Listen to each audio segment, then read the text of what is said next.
السلام علیکم، میں ہوں زویب جیجا اور آپ دیکھ رہے ہیں میرا یوٹیوب چینل، اور امید ہے آپ جہاں بھی ہوں گے خیریت سے ہوں گے۔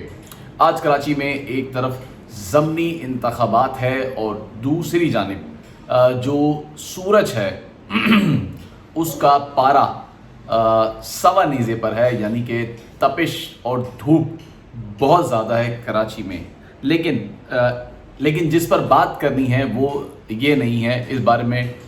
بعد میں بات کریں گے۔ بات جس بارے میں کرنی ہے وہ یہ ہے کہ زہرا کاظمی کا کیس جس مرد مجاہد نے لڑا، یعنی کہ جبران ناصر نے، اور اس کو پایا تکمیل پر پہنچایا اور منطقی انجام پر پہنچایا۔ اس سے پہلے بھی انہوں نے جو کیسز لیے ہیں اور جس طرح کی صورتحال میں لیے ہیں، اسے کہیں نہ کہیں لا کر جو ہے وہ کھڑا کیا ہے، یعنی کہ جو مخالفین ہیں وہ ان کے سامنے کھڑے نہیں رہ پاتے، بھاگ رہے ہوتے ہیں۔ تو یہاں پر بھی صورتحال کچھ اسی طرح کی ہے کہ جو لڈو گرل یعنی کہ حبیبہ کا جو کیس ہے وہ جبران ناصر اس پر بہت زیادہ یہ کہہ لیں کہ سنجیدگی دکھا رہے ہیں، کیونکہ جس طرح سے اس کو لے کر چلنا چاہیے تھا وہ اس طرح سے لے کر نہیں چلا جا سکا، جس کی وجہ سے کیس کہیں نہ کہیں خراب ہو گیا۔ جس طرح فوری چیزوں کو یہ کہہ لیں کہ اپڈیٹ ہونا چاہیے تھا، یعنی کورٹ سے نوٹسز ہونے چاہیے تھے، وہ نہیں ہو پائے۔ اس کی ایک وجہ یہ بھی تھی کہ کہیں نہ کہیں کوارڈینیشن جو ہے وہ نہیں ہو پاتا دونوں کے درمیان۔ اب یہاں پر جبران ناصر یہ کیس مجھے امید ہے کہ وہ بہت جلد یہ کیس جو ہے وہ مکمل طور پر لے لیں گے، اور نہ صرف کیس لیں گے بلکہ اس کو منطقی انجام تک بھی پہنچائیں گے۔ لیکن اس کے ساتھ ساتھ جس طرح انہوں نے مہدی کاظمی کو گائیڈ کیا، مجھے امید ہے کہ وہ اس فیملی کو بھی گائیڈ کرے گی، کیونکہ یہ فیملی اور مہدی کاظمی کی فیملی میں بڑا فرق ہے۔ یہ ان کا کبھی دور تک کوئی کورٹ سے یا کوئی اس طرح کی چیزوں سے واسطہ نہیں پڑا، نہ ہی کبھی کہیں تھانے گئے ہیں، خیر وہ بھی نہیں گئے تھے، لیکن کہیں نہ کہیں تھوڑا بہت ڈفرینس ہے۔ اور ساتھ میں جو والدہ ہے، یعنی کہ لڈو گرل کی جو والدہ ہے، اس نے بھی خلا کا کیس عدالت میں دائر کر دیا ہے کہ مجھے میرے شوہر سے خلا چاہیے۔ اور وہ خلا کا پس منظر آپ کو پتہ ہے کہ انہوں نے کیوں لیا، کیونکہ جو ان کی بیٹی ہے لڈو گرل، ان کے مخالفین کے ساتھ ان کے والد جو ہے وہ مل چکے ہیں، اور ان کا کہنا ہے کہ تم اپنی اہلیہ کو کہ اس گروہ کے ساتھ رضامندی کر لو اور ہاتھ ملا لو اور بیٹی ان کے حوالے کر دو۔ اور صرف یہی نہیں بلکہ اور بھی ایسی باتیں ہیں جو کہ میں اپنی منہ سے نہیں کر سکتا۔ یہ درمیان کی باتیں ہیں جو کہ کرنی بھی نہیں چاہیے۔ پھر ساتھ ہی شیلٹر ہوم میں جس طرح میں نے آپ کو بتایا کہ مسلسل ملاقاتیں اور فون پر باتیں ہو رہی تھی، تو شہلا رضا نے وہاں پر شٹ اپ کال لگائی ہے شیلٹر ہوم پہ، اور انتظامیہ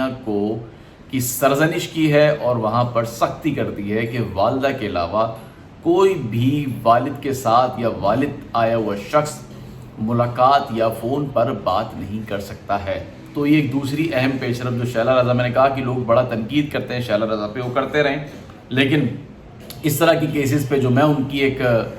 پھرتی دیکھتا ہوں، یا یہ کہہ لیں کہ وہ ایک سنجیدہ لیتی ہیں اس طرح کی کیسز کو، سمجھتی ہیں کہ لڑکی کسی کی جو ہے وہ اگر لاپتہ ہو جائے یا پھر مبینہ طور پر اغوا ہو جائے یا پھر کوئی اس کے ساتھ زبردستی یا بہلا پھسلا کے شادی کر لے، تو وہ بہتر طور پر سمجھتی ہیں کہ اس طرح کی کیسز میں کیا ہوتا ہے۔ پھر اب جس چیز کا انتظار ہے وہ یہ ہے کہ میڈیکل رپورٹ کا ایک تو ریپ کی میڈیکل رپورٹ تھی جو ہو چکا تھا، دوسرا میڈیکل جو ہے وہ عمر کے تعین کا ہونا تھا، یعنی کہ میڈیکل تو ہو چکا ہے، اسی رپورٹ کا انتظار ہے کہ رپورٹ کیا بتاتی ہے کہ والدہ جو عمر بتا رہی ہے کیا لڑکی کی وہ عمر ہے، یا پھر وہ عمر جو والد بتا رہے ہیں یا لڑکی کی وہ عمر ہے، تاکہ یہ جھوٹ دونوں کے ایک جو جھوٹ والی بات جو بیچ میں آئی ہے وہ بھی ختم ہو جائے گی کہ اگر تو لڑکی کم عمر نکلی تو پھر یہ کیس زہرا کاظمی کی طرح ہی تول پکڑتا جائے گا، اور پھر ایک کیس کے بعد دوسرا کیس بھی ایک یہ کہہ لیں کہ جب ریفرنس کے طور پر جو ہے وہ سامنے آ جائے گا کہ ایک کیس پہلے ہی ہو چکا ہے اور اس کا ریفرنس دیتے ہوئے یہ دوسرا کیس بھی پھر مضبوط ہو جائے گا اور اس کو عدالت میں بھی اس کی سنوائی ہوگی. اور پھر اگر جبران ناصر اس کیس کو دیکھ رہے ہوں گے تو آپ بہتر طور پر سمجھ سکتے ہیں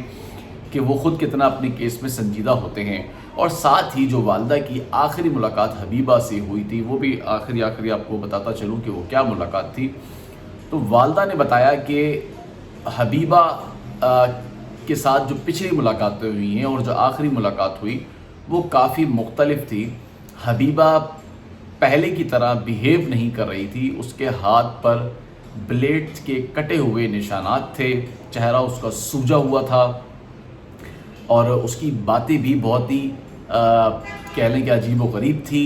یعنی کہ وہ اپنے ہوش و حواس میں نہیں تھی اور جس طرح ہاتھ پر اور انگلیوں پر اور ادھر کٹے ہوئے نشانات تھے اس کو دیکھ کر والدہ بھی کافی حیران ہو گئی, پریشان ہو گئی. اور انتظامیہ سے بھی پوچھا کہ کیسے کٹ مارے تو ان کو بھی نہیں پتا تھا. انہوں نے کہا یہ پہلے کے تھے, یہ لگے ہوئے آئے تھے. لیکن خیر والدہ نے کہا کہ تازہ نشانات تھے. اب والدہ کو بلیک میل کرنے کے لیے تھے یا پھر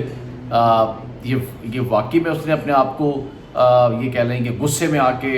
جس طرح ہوتا ہے کہ آپ خود پہ تشدد کرنا جو ہے وہ شروع کر دیتے ہیں, ظاہر ہے کچھ کرنے کو اور ہوتا نہیں ہے تو کہیں نہ کہیں اپنا غصہ آپ نکالتے ہیں. تو اس نے غصہ اپنے آپ پر نکالا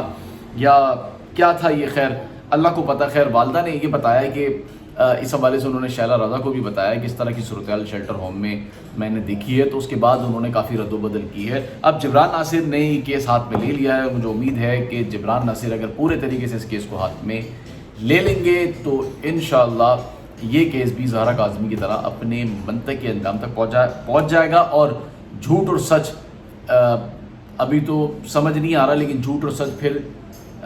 دونوں بڑے واضح نظر آ جائیں گے کہ کون جھوٹا ہے اور کون سچا ہے اور عدالت جو ہے وہ کس کے حق میں فیصلہ دیتی ہے اور لڑکی والدہ کے حوالے کرتی ہے یا والد کے حوالے کرتی ہے یا پھر اس گروپ کے حوالے کرتی ہے, یہ پھر وقت بتائے گا.